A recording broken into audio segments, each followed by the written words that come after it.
Hello, नमस्कार मेरे प्यारे मित्रों। आज से हम इस चैनल के माध्यम से जो स्कूल व्याख्याता वृत्ति आने वाली है, उसमें जो हिंदी विषय है, उसकी सिलेबस के अनुसार प्रत्येक पाठ का इस चैनल के माध्यम से अध्ययन करेंगे। तो सबसे पहले मैं आपसे यही अनुरोध करना चाहता हूँ कि आप सबसे पहले मेरे चैनल को सब्सक्राइब करें और इस पे आने वाले प्रत्येक वीडियो को लाइक करें और ज़्यादा से ज़्यादा लोगों को ये वीडियो शेयर करें। तो आज हम सबसे पहले कक्षा 12 की जो हिंदी साहित्य की पुस्तक सरयू है, उसका जो पाठ गुल्ली डंडा है, जो मुंशी प्रेमचंद द्वारा लिखा गया है, उसका अध्ययन करेंगे। उसके बाद में प्रत्येक पाठ का वीडियो इस चैनल के माध्यम से आपको उपलब्ध करवाया जाएगा। तो सबसे पहले आज हम गुल्ली डंडा पाठ है, उसका विस्तार से अध्ययन करेंगे और बाद में इसके महत्वपूर्ण क्वेश्चन है, वो बाद में आपको उपलब्ध करवा दी जाएंगे। तो चलिए अब हम पढ़ते हैं पाठ गुल्ली डंडा।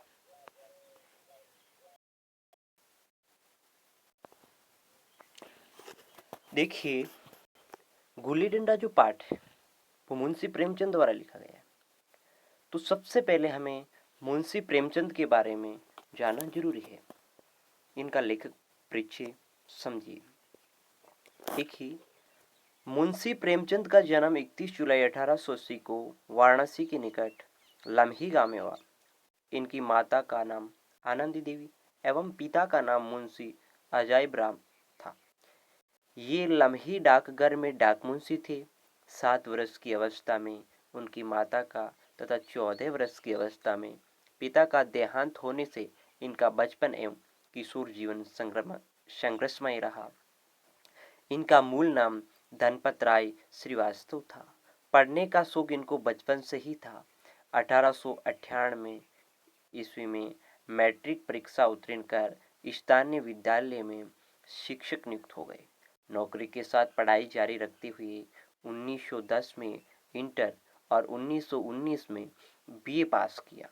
बीए करने के पश्चात आप शिक्षा विभाग के इंस्पेक्टर पद पर नियुक्त हुए। 1906 में इन्होंने विधवा विवाह का समर्थन करते हुए बाल विधवा शिवरानी देवी से दूसरा विवाह किया। उनके 3 संतानें हुई। सोजे वतन पर रोक तथा लेखन बंद करने के अंग्रेज सरकार के आदेश के बाद मुंशी दयानारायण की सलाह से इन्होंने प्रेमचंद नाम से लेखन प्रारंभ किया। ये नाम ही आगे चलकर प्रसिद्ध हो गया। उर्दू में लेखन कार्य नवाब राय के नाम से करते रहे थे। उनका अंतिम उपन्यास मंगलसूत्र उनकी लंबी बीमारी एवं तत्पश्चात निधन के कारण पूरा न हो सका। इनके पुत्र अमृत राय ने इस उपन्यास को पूरा कर पुत्र धर्म का निर्वहन किया। मुंशी प्रेमचंद ने हिंदी साहित्य को नाटक, निबंध, उपन्यास, कहानी जैसे अनेक विधाओं से समृद्ध किया। साथ ही उन्होंने संपादन एवं अनुवाद कार्य भी किया। परंतु इनको प्रसिद्धि एक कथाकार एवं उपन्यासकार के रूप में ही मिली। बंगाली की प्रसिद्ध साहित्यकार शरत चंद्र ने इन्हें उपन्यास सम्राट की उपाधि दी। प्रेमचंद तत्पश्चात उपन्यास सम्राट नाम से प्रसिद्ध रहे। इनका रचना संसार इस प्रकार है। सबसे पहले हम इनके नाटक देख लेते हैं। संग्राम 1922 ईस्वी, करबला 1928 ईस्वी। उसके बाद में निबंध व लेख। विभिन्न पत्र पत्रिकाओं में प्रेमचंद के निबंध छपते रहे, जिनमें इन्होंने सामाजिक एवं साहित्यिक चिंताओं की अभिव्यक्ति की। प्रेमचंद के निबंधों का संकलन प्रेमचंद विविध प्रसंग, जिसके 3 भाग है, तथा प्रेमचंद कुछ विचार नाम की पुस्तकों में मिलता है। इनमें से कुछ प्रमुख निबंध साहित्य का उद्देश्य, कहानी कला, भाग 1, 2, 3, हिंदी उर्दू की एकता, महाजनी संहिता, उपन्यास, जीवन में साहित्य का स्थान आदि है। इन्होंने जो अनुवाद किए वो है टोल्स्टॉय की कहानियां 1923 ईस्वी, गाल्सवर्दी के 3 नाटकों का हड़ताल नाम से 1930 ईस्वी, चांदी की डिबिया 1931 ईस्वी और न्याय 1931 ईस्वी नाम से अनुवाद किया। डॉक्टर कमल किशोर गोयनका के अनुसार प्रेमचंद ने कुल 301 कहानियां लिखी हैं, जिनमें से 3 अभी अप्राप्य है, जो मिली नहीं है। इनकी प्रथम कहानी कौन सी है ये तय करना बड़ा ही कठिन है। फिर भी कुछ विद्वान संसार का अनमोल रतन को प्रेमचंद की पहली कहानी मानते हैं, तो कुछ पंच परमेश्वर को प्रथम कहानी मानते हैं। प्रेमचंद का पहला कहानी संग्रह सोजी वतन नाम से जून 1908 में प्रकाशित हुआ। इनके जीवन काल में कुल 9 कहानी संग्रह प्रकाशित हुए। पहला है सप्त सरोज, दूसरा नवनिधि, तीसरा प्रेम पूर्णिमा, चौथा प्रेम पचीसी, पांचवा प्रेम प्रतिमा, छठवां प्रेम द्वादशी, सातवां समर यात्रा, आठवां मानसरोवर भाग 1 व 2 और नौवां कफन। कफन प्रेमचंद की अंतिम कहानी मानी जाती है। प्रेमचंद की मृत्यु के पश्चात इनकी कहानियां मानसरोवर शीर्षक के 8 खंडों में प्रकाशित हुई। प्रेमचंद जी की कहानियों के विकास क्रम को 3 कालखंडों में बांट सकते हैं। प्रथम कालखंड 1916 से 20 तक, द्वितीय कालखंड 1920 से 1930 तक, तृतीय कालखंड 1930 से 1936 तक। इन कालों में कहानियों के अलग अलग रूप सामने आते हैं। उसके बाद में मुंशी प्रेमचंद ने जो पत्र पत्रिकाएं लिखी वह कौन सी है? 1922 में मुंशी प्रेमचंद ने माधुरी पत्रिका का संपादन किया। 1930 ईस्वी में हंस मासिक पत्रिका का प्रकाशन और संपादन किया। 1932 में जागरण साप्ताहिक पत्रिका का संपादन किया। उसके बाद में आ जाते हैं मुंशी प्रेमचंद के उपन्यास। प्रेमचंद द्वारा कुल 15 उपन्यास लिखे गए, जिनमें से काल क्रमानुसार निम्नलिखित प्रमुख है। वरदान 1921 ईस्वी में जो अनुदित है, प्रेमा 1907 ईस्वी, रूठी रानी 1907 ईस्वी, सेवा सदन 1918 ईस्वी, प्रेमाश्रम 1921 ईस्वी, रंगभूमि 1925 ईस्वी, कायाकल्प 1926 ईस्वी, निर्मला 1927 ईस्वी, गबन 1931 ईस्वी, कर्मभूमि 1932 ईस्वी, गोदान 1936 ईस्वी, मंगलसूत्र 1948 ईस्वी में प्रकाशित। अब जानते हैं कि जो गुली डंडा पाठ है उसका सारांश क्या है। पहले पाठ का परिचय समझते हैं, उसके बाद में पाठ को शुरू करेंगे। तो आइए हम पाठ का परिचय जानते हैं। प्रस्तुत कहानी, ये क्या है? गुल्ली डंडा कहानी है। गुल्ली डंडा कहानी में बचपन की यादें संजोई गई है। कहानी बड़े कौशल से इस सच्चाई को चरितार्थ करती है कि पद और प्रतिष्ठा मनुष्य के बीच के जो नैसर्गिक संबंध को समाप्त कर देती है। कहानी में कथा नायक और गया दोनों बाल सखा है। दोनों ही बाल अवस्था में बिना किसी भेदभाव के गुल्ली डंडा खेलते थे। कथानायक जो थानेदार का लड़का था, दांव देने के विवाद में गया के हाथों पिट भी गया था, परंतु उसने किसी से शिकायत नहीं की। 20 साल बाद कथानायक जो अब इंजीनियर हो गया है, उसी गांव में आता है। यहाँ वे बचपन की स्मृतियों को सजीव करने के लिए गया से मिलता है और उसके साथ गुल्ली डंडा खेलना चाहता है। उसके बहुत आग्रह पर गया खेलता तो है, लेकिन उसके खेल में बचपन वाली बात कथानायक को नजर नहीं आती है। यहाँ कथानायक सोचता है कि उसकी अप्सरी गया और उसके बीच दीवार बन गई है। ये दर्शाते हुए कहानी का समापन हो जाता है। तो इस कहानी में इस चीज की चर्चा की गई है, इस वस्तु की चर्चा की गई है कि मनुष्य, इसका उद्देश्य यह है कि पद और प्रतिष्ठा मनुष्य के जो संबंध है उनको क्या कर देती है, उनके संबंधों को विच्छेद कर देती है। क्योंकि इस कहानी में कथानायक जो मुंशी प्रेमचंद है और एक गया नाम का लड़का होता है, वो दोनों बाल सके मित्र होते हैं और दोनों ही बाल अवस्था में बिना भेदभाव के कारण गुल्ली डंडा खेल खेलते हैं। और कथानायक एक थानेदार का लड़का रहता है जो एक दिन गया के हाथों दांव देने के चक्कर में फंस जाता है और उसके हाथों से फिट जाता है। परंतु उसने किसी से शिकायत नहीं की। वो शिकायत नहीं करता, अपने माता पिता के पास जाकर शिकायत नहीं करता है, और उसी समय उसके पिता का तबादला कहीं और हो जाता है और वो उस गांव को छोड़कर किसी और गांव जगह चले जाता है। उसके बाद वो 20 साल बाद में इंजीनियर बनकर उसी गांव का दौरा करने के लिए आता है और वो वहाँ के प्राकृतिक वातावरण को, वहाँ के ग्रामीण परिवेश को देखता है तो उसको वो बचपन याद आ जाता है और वो गया नाम का मित्र उसको याद आता है और उसके साथ वो गुल्ली डंडा खेलना चाहता है। बहुत आग्रह करने पर गया आता है और गया खेलने को राजी होता है, लेकिन उसके खेल में वो बचपन वाली मिठास नजर नहीं आती है और कथानायक सोचता है कि जो मेरी अफसरी है वो मेरे और गया के बीच में एक दीवार बन गई है। तो इस कहानी का समापन इसी प्रकार से होता है। तो चलिए मूल पाठ की ओर चलते हैं हम। हमारे अंग्रेज दोस्त माने या ना माने, मैं तो यही कहूँगा कि गुल्ली डंडा सब खेलों का राजा है। अब भी कभी लड़कों को गुल्ली डंडा खेलते देखता हूँ तो जी लोटपोट हो जाता है कि इनके साथ जाकर खेलने लगूं। न लोन की जरूरत, न कॉर्ड की, न नेट की, न थापी की, मजे से किसी पेड़ से एक टहनी काट ली, गुल्ली बना ली और दो आदमी भी आ गए तो खेल शुरू हो गया। खेल शुरू हो गया। विलायती खेलों में सबसे बड़ा ऐब है कि उनके सामान महंगे होते हैं। जब तक कम से कम 1 सैकड़ा न खर्च कीजिए, खिलाड़ियों में शुमार नहीं हो सकता। यह गुल्ली डंडा है कि बिना हार फिटकरे के चोखा रंग देता है।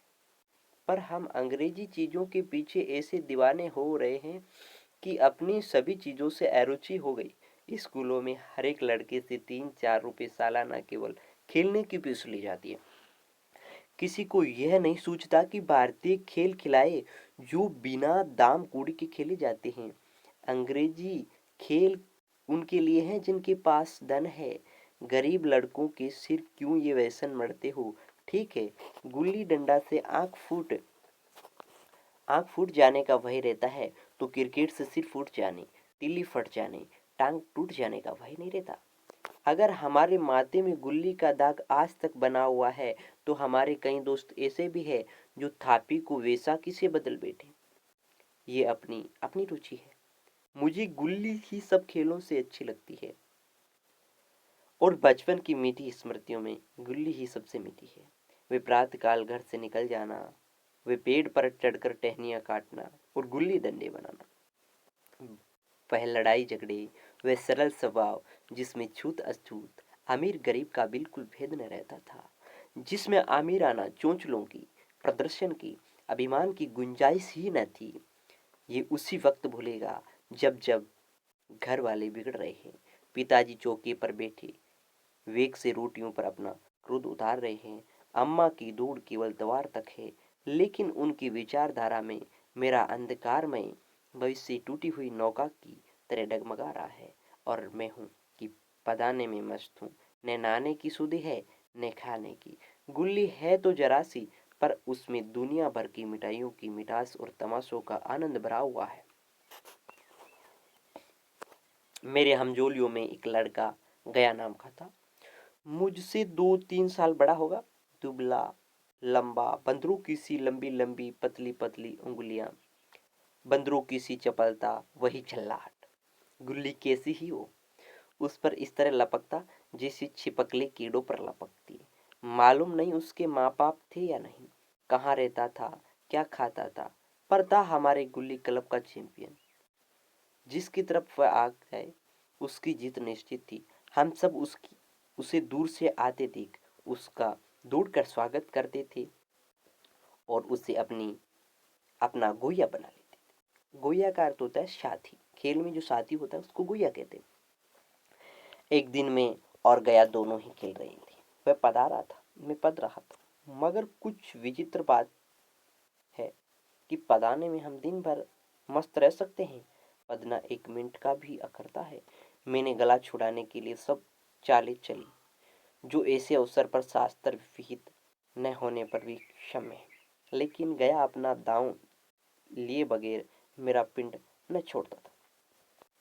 मैं घर की ओर भागा, अनोने विनने का कोई असर न हुआ। गया ने मुझे दौड़कर पकड़ लिया और डंडा तानकर बोला, मेरा दाम देकर जाओ। पदाया तो बड़े बहादुर बन के पदने के बेर क्यों भागे जाते हो? तुम दिन भर पदाओ तो मैं दिन भर पदता रहता हूँ। हाँ, तुम्हें दिन भर पदना पड़ेगा, न खाने जाऊं न पीने जाऊं। हाँ, मेरा दांव दिए बिना कहीं नहीं जा सकते। हाँ, मेरी गुलाम हो।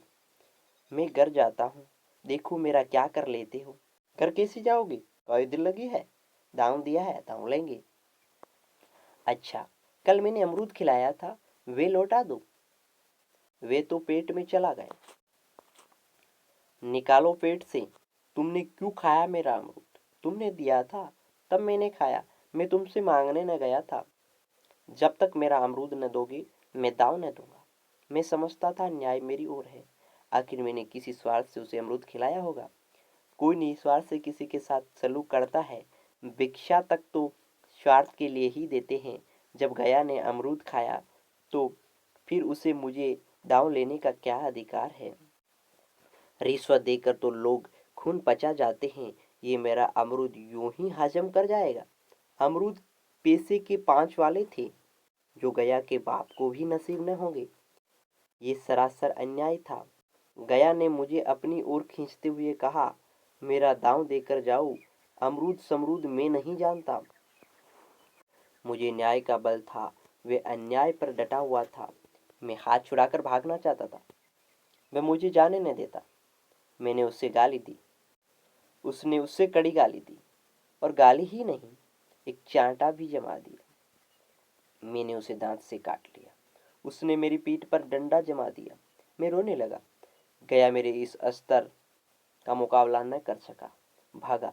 मैंने तुरंत आंसू पोंछ डाले, डंडे की चोट भूल गया और हंसता हुआ घर जा पहुंचा। मैं थानेदार का लड़का एक अदने से लड़के के हाथों फिट गया। ये मुझे उस समय भी अपमानजनक मालूम हुआ, लेकिन कक्षा में किसी से लेकिन घर में किसी से शिकायत नहीं की। उन्हीं दिनों पिताजी का वहां से तबादला हो गया। नई दुनिया देखने की खुशी में मैं ऐसा फूला कि अपने हमजोलियों से बिछुड़ जाने का बिल्कुल दुख न हुआ। पिताजी दुखी थे, ये बड़ी आमदनी की जगह थी। अम्मा जी भी दुखी थी, यहाँ सब चीज़ें सस्ती थी और मोहल्ले की स्त्रियों से घेराव सा हो गया।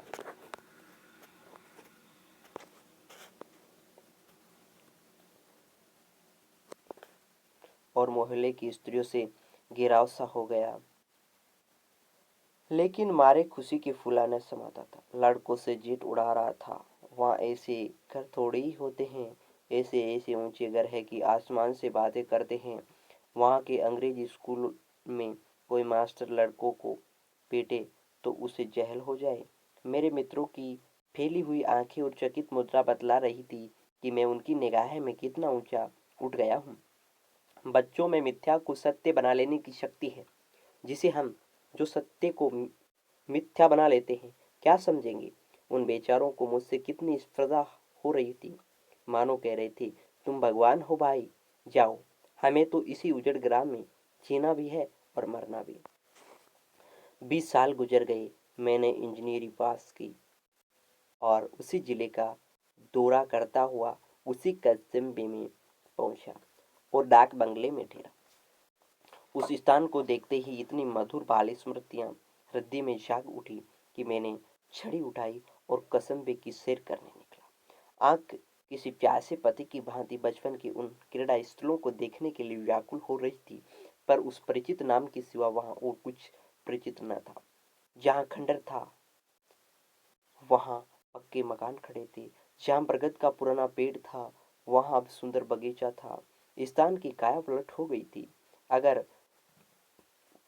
उसके नाम और स्थिति का ज्ञान न होता तो मैं इसे पहचान भी न सकता था। बचपन की बचपन की संचित और अमर स्मृतियां बाहें खोले अपने उन पुराने मित्रों से गले मिलने को अधीर हो रही थी, मगर वह दुनिया बदल गई थी। ऐसा जी होता था कि उस धरती से लिपट कर रोऊं और कहूं, तुम मुझे भूल गई। मैं तो अभी तुम्हारा वही रूप देखना चाहता हूँ। सहसा एक खुली हुई जगह में मैंने 2-3 लड़कों को गुल्ली डंडा खेलते देखा। एक क्षण के लिए मैं अपने को बिल्कुल भूल गया। भूल गया कि मैं एक ऊंचा अफसर हूँ।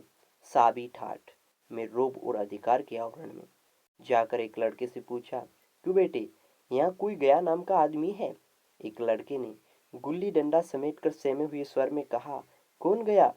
गया चरमकार। मैंने यूं ही कहा, हाँ हाँ वही। गया नाम का कोई आदमी है तो शायद वही हो। हाँ है तो। हाँ है तो जरा उसे बुला सकते हो? लड़का दौड़ता हुआ गया। एक क्षण में एक 5 हाथ के काले देव को साथ लिए आता दिखाई दिया। मैं दूर ही से पहचान गया। उसकी ओर लपकना चाहता था कि उसके गले लिपट जाऊं, पर कुछ सोच कर रह गया। बोला, कहो गया, मुझे पहचानते हो? गया ने झुककर सलाम किया। हाँ मालिक। भला पहचानूंगा क्यों नहीं। आप मजे में रहे? बहुत मजे में। तुम अपनी कहो। डिप्टी साहब का साइंस हूँ। साइंस का अर्थ होता है घोड़ों की देखभाल करने वाला नौकर। फिर कथानायक पूछता है, मतई मोहन दुर्गा सब कहाँ हैं, कुछ खबर है? मतई तो मर गया। दुर्गा और मोहन दोनों डाकी हो गए हैं। आप? मैं तो जिले का इंजीनियर हूँ। सरकार तो पहले से बड़े जहीन थे। अब कभी गुल्ली डंडा खेलते हो? गया ने मेरी ओर प्रसन्न की आंखों से देखा। अब गुल्ली डंडा क्या खेलूंगा सरकार, अब तो धंधे से छुट्टी नहीं मिलती। आओ आज हम तुम खेलें। तुम पदाना हम पा देंगे। तुम्हारा एक दांव हमारे ऊपर है, वे आज ले लो।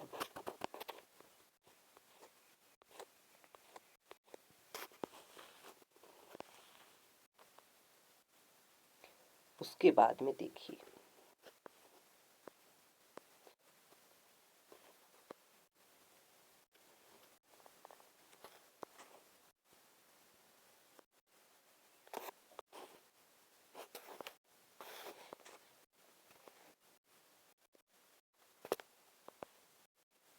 आगे देखो।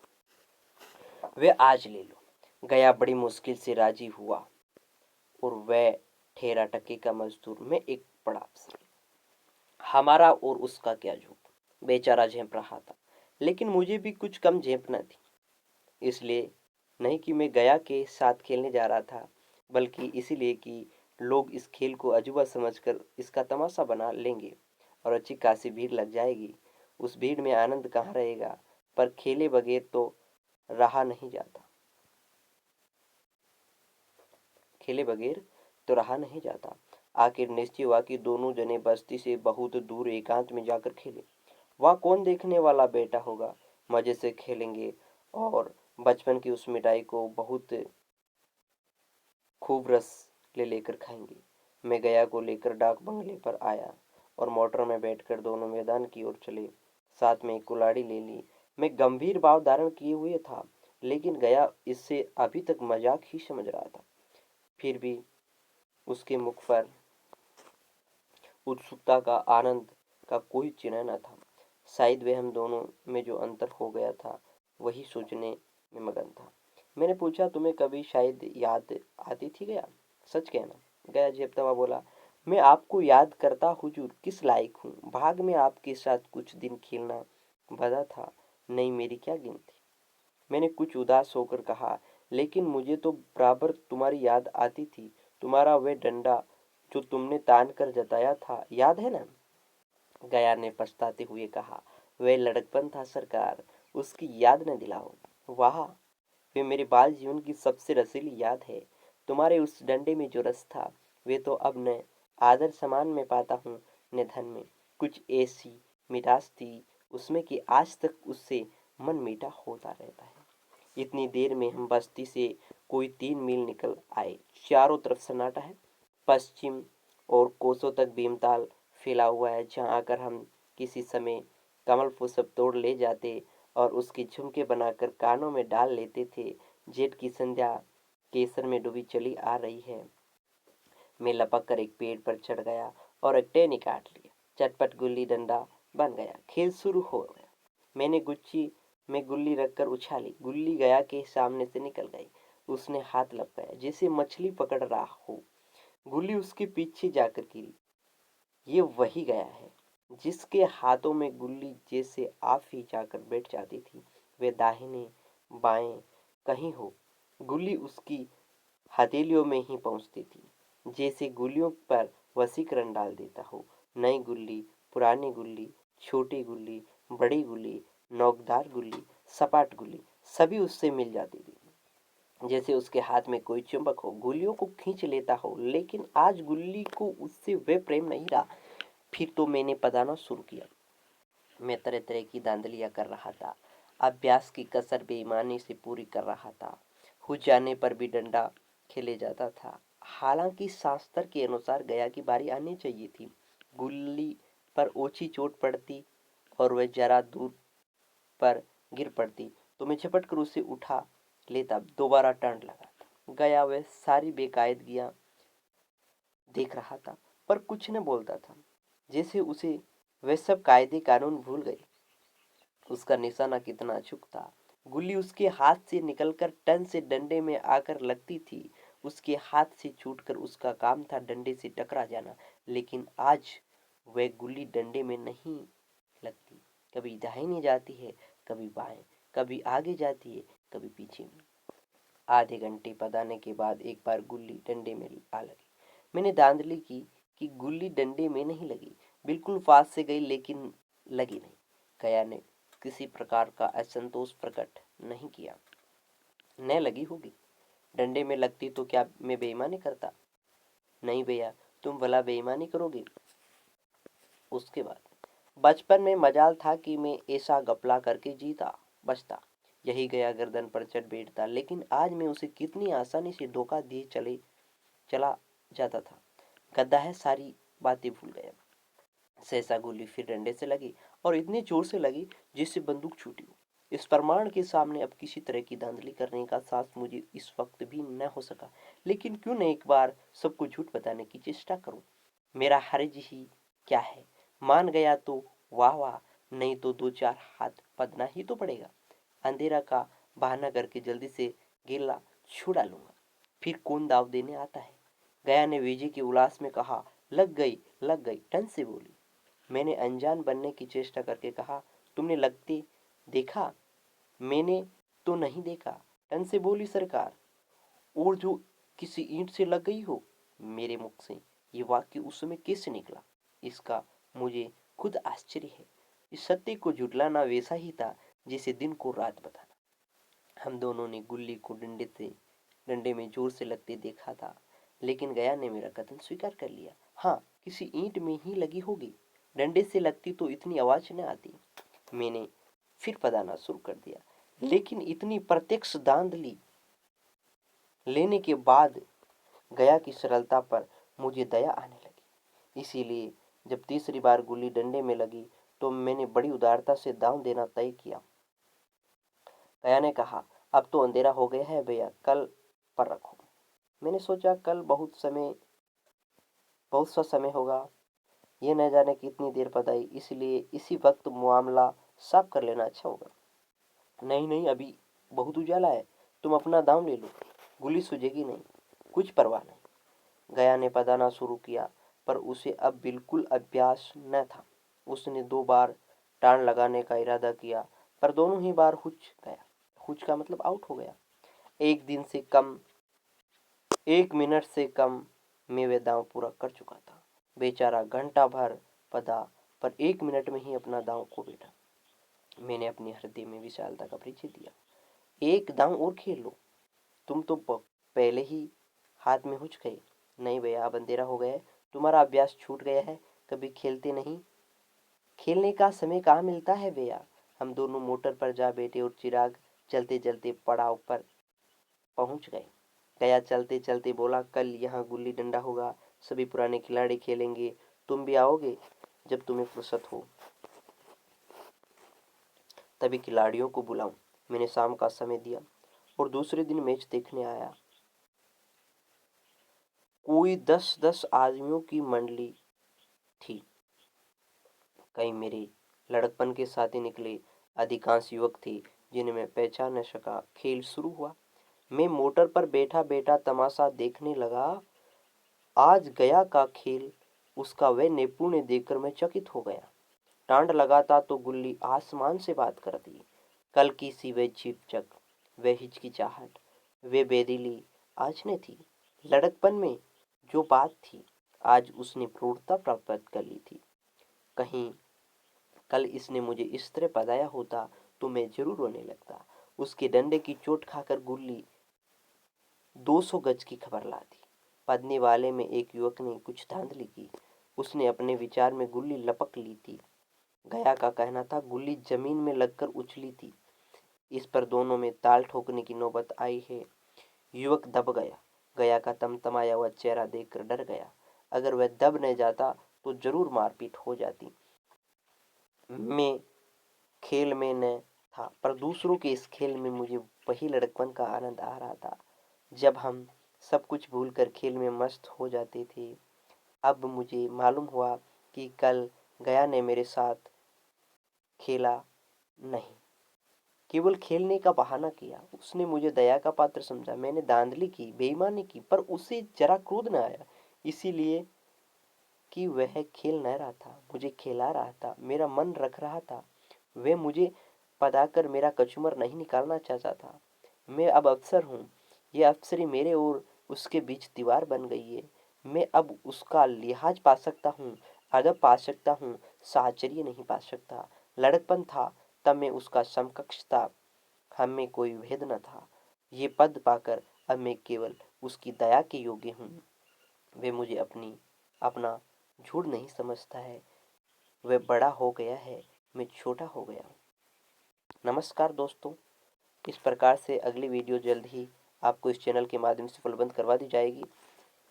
तो आज इस चैप्टर को यहीं समाप्त करते हैं।